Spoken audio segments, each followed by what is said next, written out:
What's happening, guys? Sam Adams here, and welcome to a brand new episode of Caffeinate. Today for February the 8th of 2019. My name is Samuel Adams, and welcome to today's show. For those that don't know what this is, my friends, is a daily gaming news podcast where I bring you the hottest gaming news from around the industry and let you guys know what is going on in one tight, neat little podcast for you to enjoy as you get off work, as you pour a cup of coffee in the morning, whatever you might be doing. We will talk about the gaming news when you do need it and when you're ready for it. Now, today, we have a lot of Nintendo-based news because it does seem like some analysis has been done of a recent earnings call and some other announcements that have been made. So we'll talk about the 3DS. We'll talk about the adjustment of the Switch sales, predictions for the entirety of the most recent fiscal year. But on top of that, we have our headliner, which is that former Telltale developers have started a brand new studio. And guess what they're working on? Story-based games. Congratulations to fans of that. Now, on top of that, we'll talk more about Anthem, because we have a new kind of unveiling of why Apex Legends has such a good mics/call-out system, and of course, the EA stock that has risen because of Apex Legends, which we've been talking about literally all week since it was announced and released on Monday. On top of that, some discussion from the mobile side of things about Zynga, a more recently, forgotten version of the mobile gaming giant, but we'll talk about why that thing is still going strong with $228 million in revenue. On top of that, PUBG wins the Game of the Year for the Steam Awards, and guess what? Have a food-related story to end out the day, because the PlayStation flash sale that's going on right now is largely unimpressive. So hey, we have something else to end off the show on a solid note. But that's pretty much the lineup for today's program, and without further ado, let's go ahead and dive into it. First off, former Telltale/Ubisoft developers have started a brand new studio. Back in 2017, Ubisoft hired several key Telltale developers who had worked on The Walking Dead, Tales from the Borderlands, and Minecraft Story Mode. At the time, fans of both Telltale and Ubisoft wondered what would emerge from that combination of talent. The answer appears to have been another departure. Variety is reporting that three of those developers, Nick Herman, Dennis Lennart, and Pierre Charette, have broken away from Ubisoft to start their own company, IHOP, which is focused on building interactive narrative experiences. Quote, having to pitch something that ultimately 50 people need to understand and approve means a lot of the more adventurous or risky ideas often die early on for a bunch of different reasons, Lennart explained to Variety. You can read the full report over here on what IHOP plans to do as it does enter the space and how it's looking to Netflix's Bandersnatch for inspiration. And of course, you can find more info about everything that's going on via the official Variety interview/giant feature that has been done about this new development studio by the name of IHOP. And when I talk about the Variety piece, I want to make it very clear, all of the information that we really know so far is coming from this Variety piece because it was an exclusive piece that I was going to include in today's show, but quite frankly, it goes into such a level of depth that I would have had to extend the show by like another hour to really break down everything that's going on. But this really does kind of hit the highlights here. What you need to know is that a large part of what made Telltale Games Telltale, these three individuals have come together to create a brand new company that is going to be trying to, in a way, fill at least a part of the void that has been left since Telltale fell apart towards the end of 2018. Now, with that being said, will it still reach the same level of expectation and reach the same level of success as Telltale later on? That's yet to be seen. We all kind of have to wait and see what their games are actually going to be like before we can judge the company appropriately. But I always like to give any kind of new startup or any kind of new company or even an independent developer or anybody the benefit of the doubt before I throw them under the bus, because there's a lot of potential here. And of course, as I said, there's a huge void that needs to be filled from where Telltale has kind of just disintegrated over the course of the past few months. So with that being said, look forward to some more news coming out over the next few years about what IHOP is going to be working on. Exciting times, though, for fans of story-based games, such as what we've seen with Telltale's The Walking Dead, with all of the other games that have come out from that company. It's been insane to see the backlash from the community about the absence of Telltale. People miss those games, even if they never did sell that well, if we are to be believing the stories that have come out. A topic for another day, perhaps. Now let's move on and talk about three Nintendo stories, two of which come from Destructoid, the first of which, this one, comes from Variety. Nintendo blames failure to sell players on the Switch appeal for lowered forecast. interesting perspective. Nintendo's lackluster third quarter financial results and subsequent decision to lower its sales forecast for this fiscal year was the result of a failure to, quote, fully convey the appeal of Nintendo Switch hardware and software, the company said in a QA session following the release of its financial results this week. In response to a question asking what had changed in the company's expectations compared to the start of the year, Nintendo President Shuntaro Furukawa highlighted this communication problem as the main culprit. Despite having been able to sell fairly large volume of hardware during the holiday season, it is true that we now do not anticipate reaching the forecasted 12-month sales volume set at the beginning of the fiscal year, said the Nintendo head. As we look back so far for this fiscal year, we now evaluate that our efforts to fully convey the appeal of Nintendo Switch hardware and software to the number of new consumers we originally hoped to reach were insufficient. And from the viewpoint of our full year unit sales forecast for this fiscal year, while we expected that releasing titles during the holiday season would help to increase sales, the year-on-year sales increase during the first half of the fiscal year, April to September, turned out not to be big enough, which also affected the revision of the unit forecast as we looked back now. We will talk about the next fiscal year in more detail at a later time, but basically we want to further increase both our hardware and software unit sales more than this fiscal year. We want to further enrich our software lineup and convey its appeal to consumers so that they decide this calendar year they would buy a Nintendo Switch. Nintendo has previously stated the Nintendo Switch is continuing to sell at a pace close to that of the Wii, but Nintendo's Wii was a hit with sales of roughly 26 million in its third year after launch, after which sales began to decrease. Will Nintendo Switch follow the same pattern? That's the question that we're asking right now. The launch timing for Wii and Nintendo Switch were indeed different, answers Furukawa. Plus, the business environment has also changed, so I don't think we can make a simple comparison between the two platforms, and Wii had Wii Sports, which appealed to all consumers from the moment the hardware was launched, and which contributed to its explosive popularity. Conversely, consumers played multiple titles on Nintendo Switch from its first year, and the fact that they are continuing to play them after that is what contributes to enlarge its installed base. Going forward, I think the way this platform grows will also be different. So rather than comparing it to Wii, I would like to keep pursuing Nintendo Switch's unique challenge to the market, and by doing so, continue to sell it for a long time. Now, there are more quotes that they go on to read and go through, but essentially right now the headline pretty much says it all, and that's that Nintendo blames the failure to sell players on the Switch appeal for the lowered forecast. In other words, Nintendo sees the lack of sales as their own fault for failing to convince people that they need a Nintendo Switch, and to some degree, I can kind of understand that, because the marketing has overwhelmingly been about these first-party games, and also the big indies, the Nindies as they're called, and it seems like it's all catering more towards those that are already in the ecosystem of the Nintendo Switch, rather than trying to entice people to come into the ecosystem.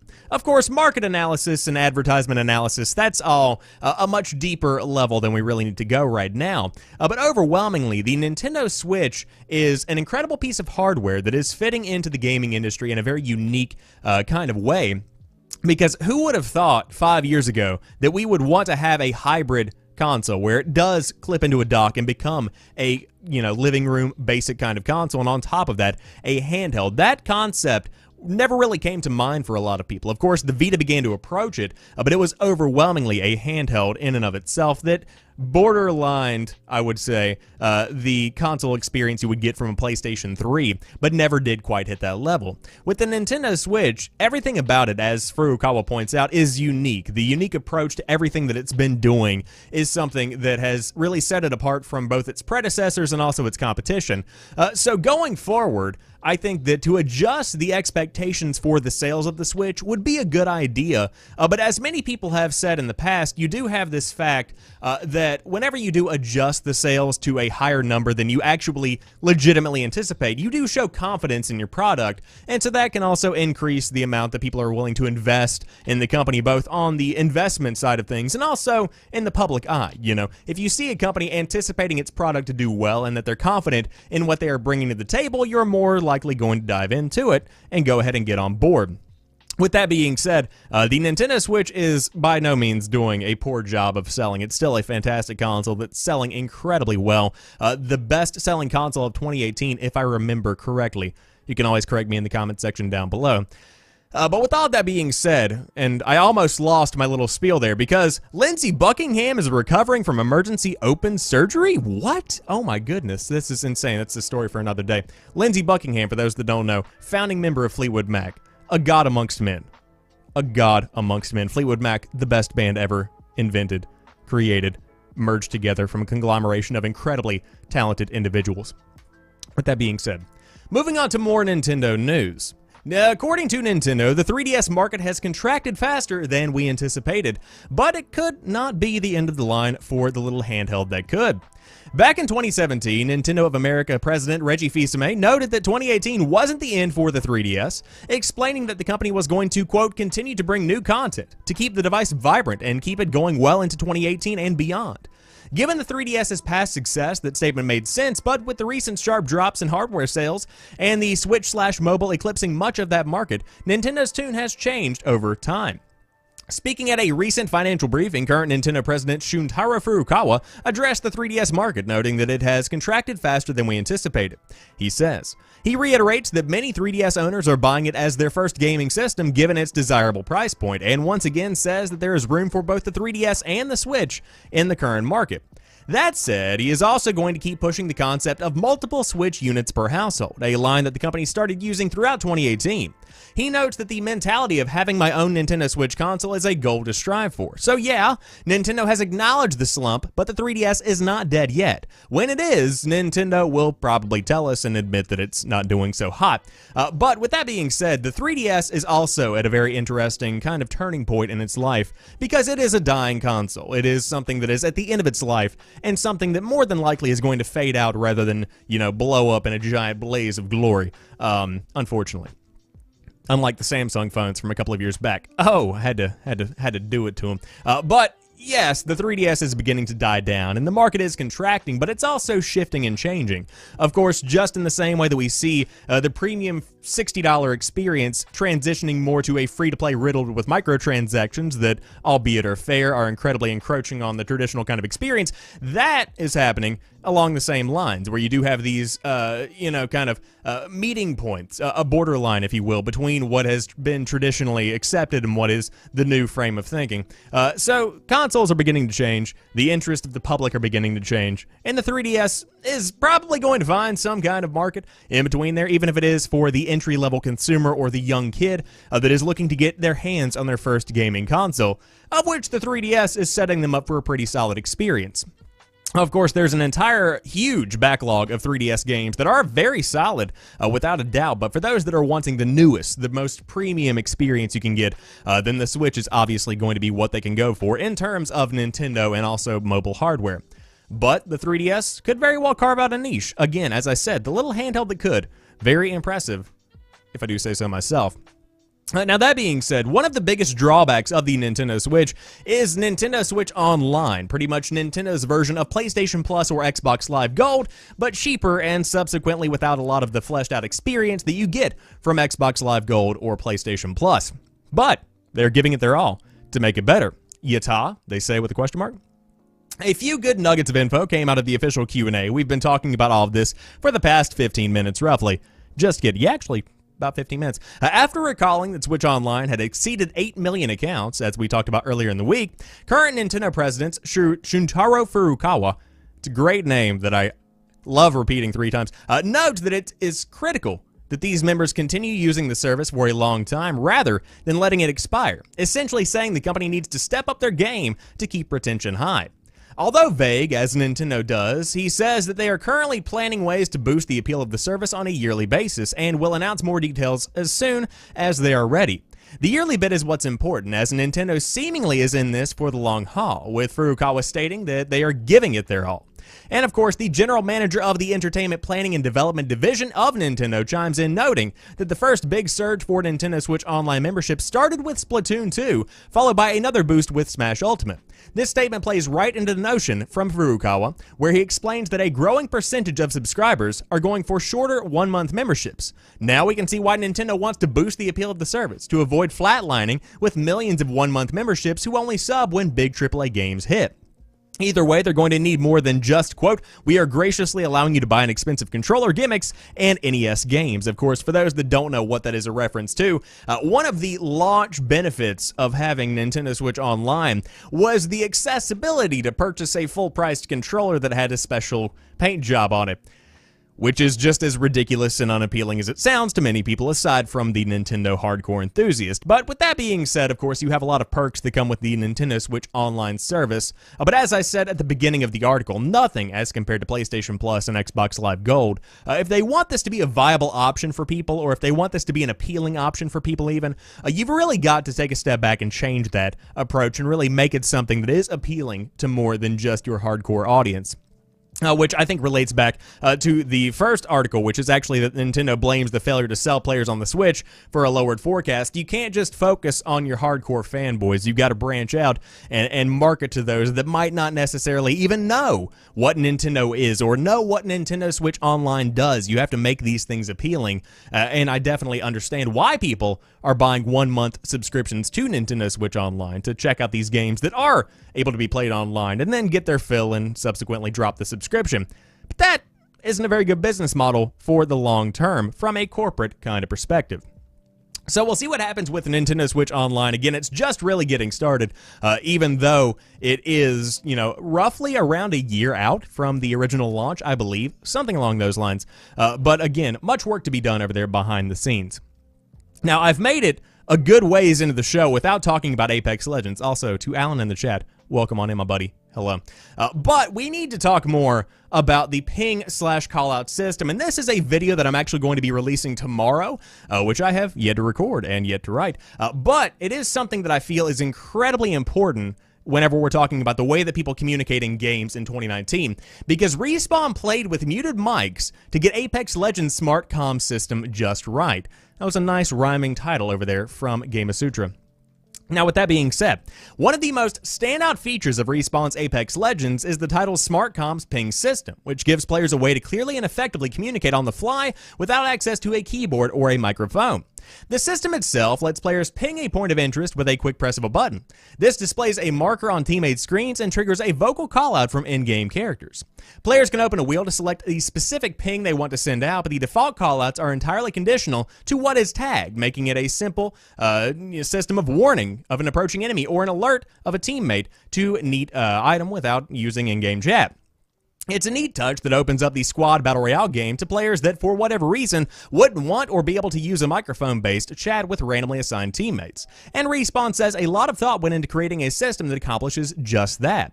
A tweet sent by the game's official Twitter account offers a quick rundown of how the dev team playtested to fine-tune this feature. For 1 month, the team muted mics and assigned random in-game names to playtesting devs, requiring an entire arena of 3-person squads to call out enemy locations, strategy suggestions, and neat finds using only the in-game smart comm system. Quote, that allowed us to feel things out in an authentic way, reads the tweet. Awesome to see folks using it. Awesome to see folks using and enjoying smart comms.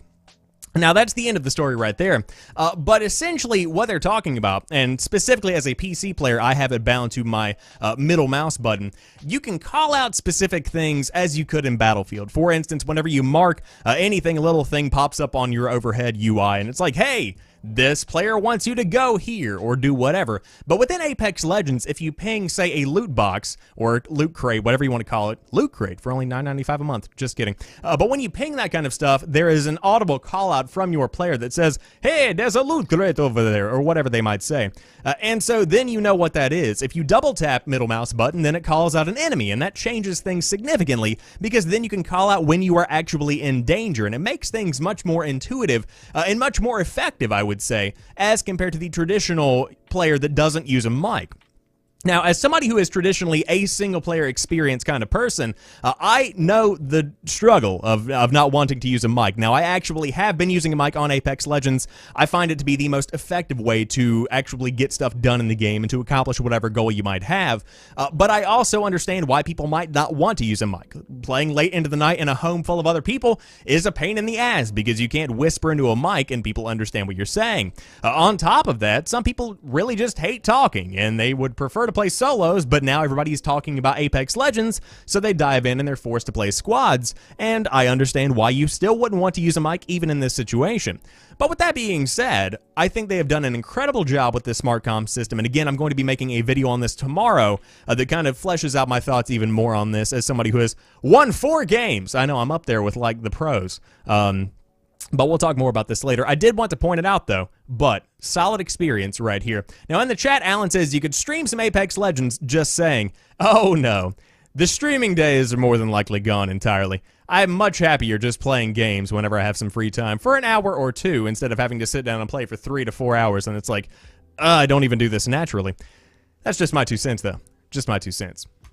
Now, on top of that, speaking of the incredible system of Apex Legends and some of the other incredible aspects of the game, it has garnered 10 million players in 72 hours after launch, which could be even higher right now.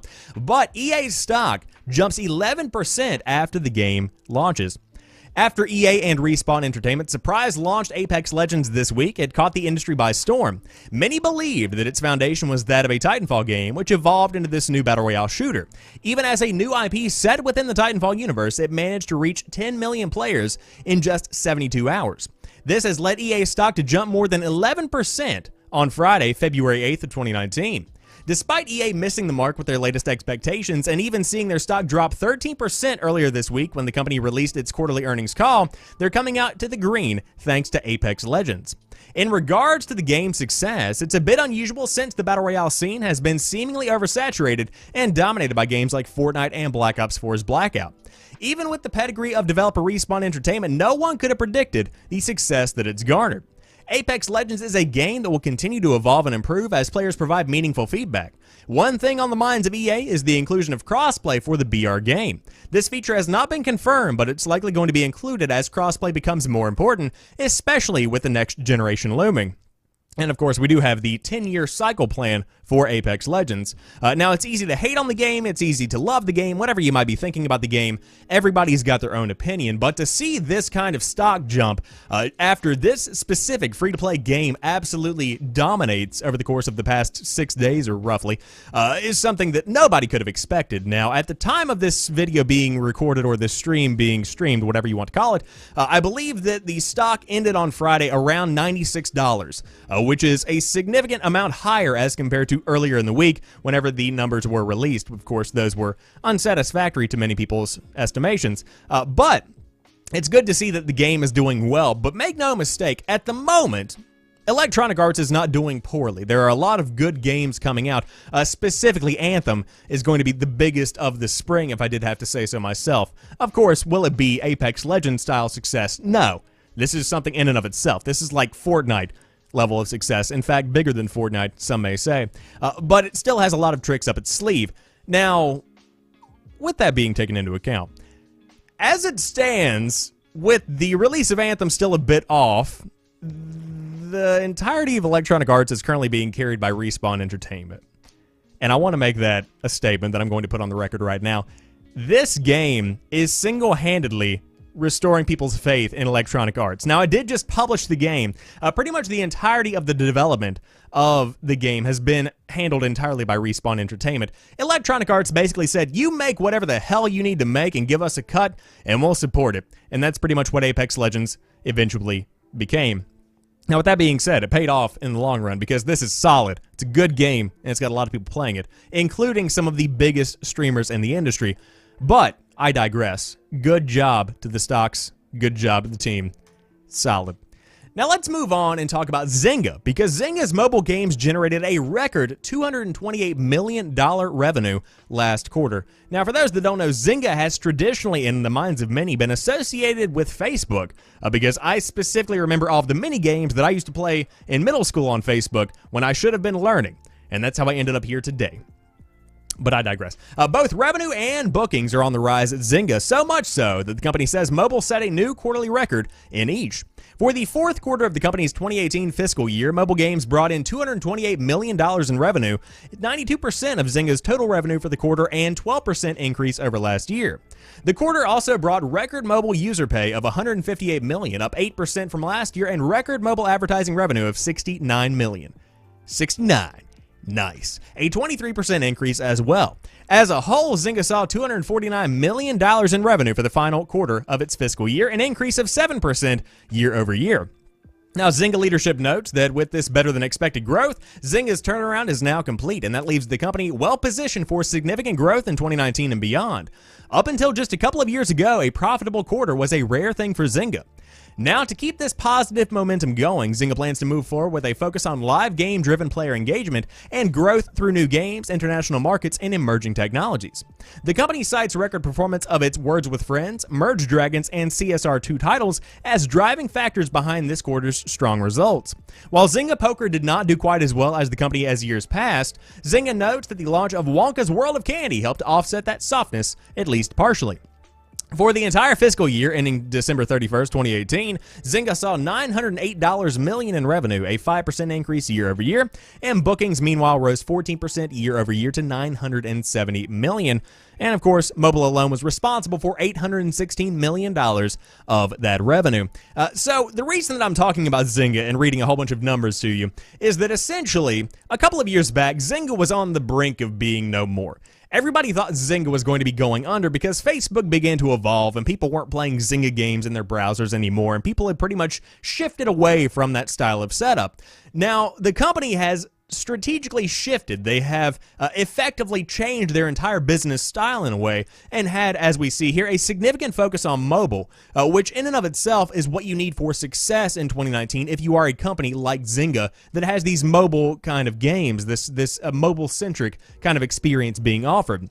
The amount of success they're seeing is by no means luck. It is by no means just, a happenstance that they were able to make $228 million in revenue last quarter. This is all strategic hard work. And to see it pay off for them is something that even I, as somebody who isn't necessarily a fan of Zynga, has to respect and has to applaud, because the comeback here is incredible. And so 2019 could be a very interesting game for Zynga overall. I think that there's a lot of life left in the company, even with the industry beginning to shift as it has over the past few years.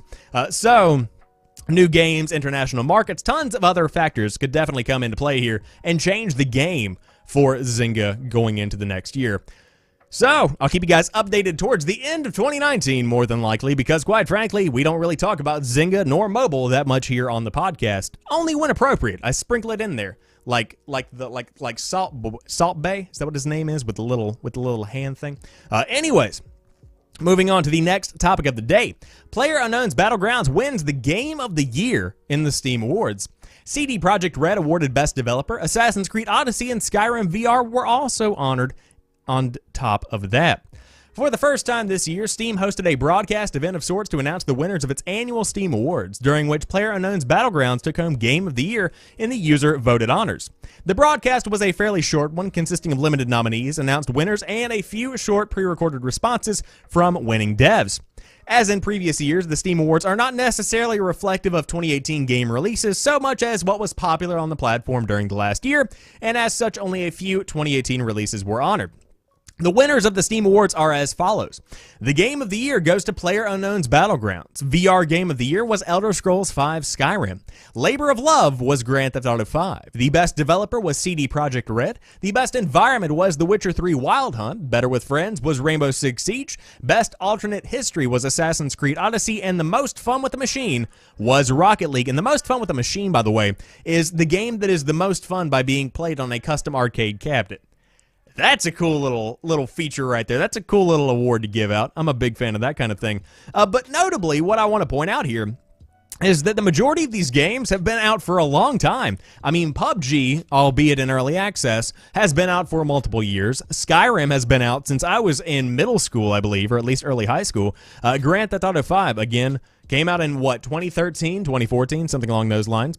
CD Projekt Red's Witcher 3 Wild Hunt, been out for a couple of years. Rainbow Six Siege, very long time. Odyssey is a new game. So essentially, the only 2018 game that was given an award in the 2018 Game Steam Award thing was Assassin's Creed Odyssey. So, did it really win?